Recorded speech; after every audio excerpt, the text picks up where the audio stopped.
Eid special आज मैं आपके लिए बहुत ही क्रीमी और मज़ेदार रंगीन सेवइयाँ बनाने की रेसिपी लेकर आई हूँ। बगैर क्रीम के भी इतनी क्रीमी और लजीज सेवइयाँ बनेगी कि आप खाने से हाथों को रोक नहीं पाएंगे। सेवइयाँ तो हर कोई बना लेता है, लेकिन एक बार ये न्यू स्टाइल से बनाकर देखें, हर कोई आपसे पूछेगा कि इतनी क्रीमी सेवइयाँ कैसे बनाई हैं। तो चलें शुरू करते हैं। पानी पकने के लिए रख दिया है। पानी जब पकना शुरू हो जाए फिर हम सेवइयों का एक पूरा पैकेट इसमें डाल देंगे। आप रंगीन ले लें, सादा ले लें, जो सेवइयाँ आपको पसंद हो आप ले सकते हो, कोई इशू नहीं। 95% तक हमने इसको बॉईल करना है। जब 95% बॉईल हो जाए फिर हम इसके ऊपर ठंडा पानी डाल देंगे। जल्दी से ठंडा पानी डाल के 2 से 3 ड्रॉप्स ऊपर ऑयल के लगा दीजिएगा ताकि ये आपस में जुड़े नहीं। इधर मैंने 1 किलो दूध लिया है। ये रेगुलर दूध है जो सभी घरों में होता है। इसमें हम 2 चम्मच मिल्क पाउडर के डालेंगे और अच्छे से मिक्स कर देंगे। तो अभी आपने चम्मच चलाते रहना है, अच्छे से मिल्क पाउडर मिक्स हो जाए फिर हम इसमें 2 चम्मच ब्रेड क्रम्स के डालेंगे। ये बाजार वाला ब्रेड क्रम्स है, आप इसको घर में भी बना सकते हो। बारीक है, वो थोड़ा मोटा बनता है, तो जैसे आप पसंद करते हो आप डाल सकते हो, दोनों ही डाल सकते हो। ये क्रीमी कैसे बनेगी, 1 चम्मच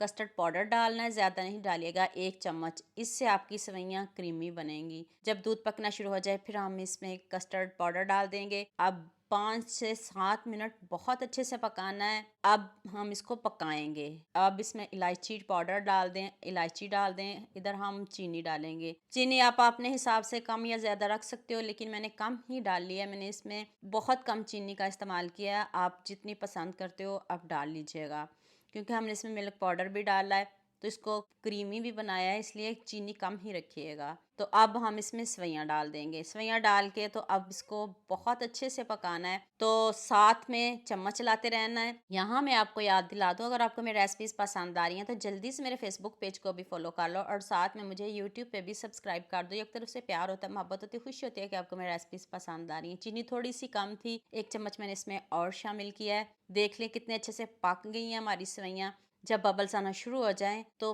फिर समझिएगा आपकी सेवइयाँ डन है। और ये ठंडी होकर भी थोड़ी सी गाढ़ी होंगी। तो आप मुझे जल्दी से ये भी बता दें मुझे किन किन मुल्कों और किन किन शहरों से देख रहे हैं। मुझे बहुत खुशी होती है जब आपके फेसबुक और यूट्यूब पर खूबसूरत से कमेंट पढ़ती हूँ। आप सबका खूबसूरत कमेंट करने का बहुत बहुत शुक्रिया। और आप सबके लिए भी दिल से दुआ है मेरी, आप हमेशा खुश रहिए और हमेशा मेरे साथ ऐसे ही जुड़े रहिए। ईद की मज़ेदार न्यू रेसिपीज़ आ रही हैं, आपने कोई रेसिपी भी मिस नहीं करनी। तो आप बिस्किट से इसको डेकोरेट करते हैं ताकि बच्चे खुश होकर खाएं। ऊपर से बादाम डालिए, जो जो आपको नट्स पसंद है आप डाल सकते हो, कोई इशू नहीं। तो लीजिए जी, ये वाली सेवइयाँ ईद पे बनाना मत भूलिएगा, बच्चे खुश होकर खाएंगे। दुआ में याद रखिए।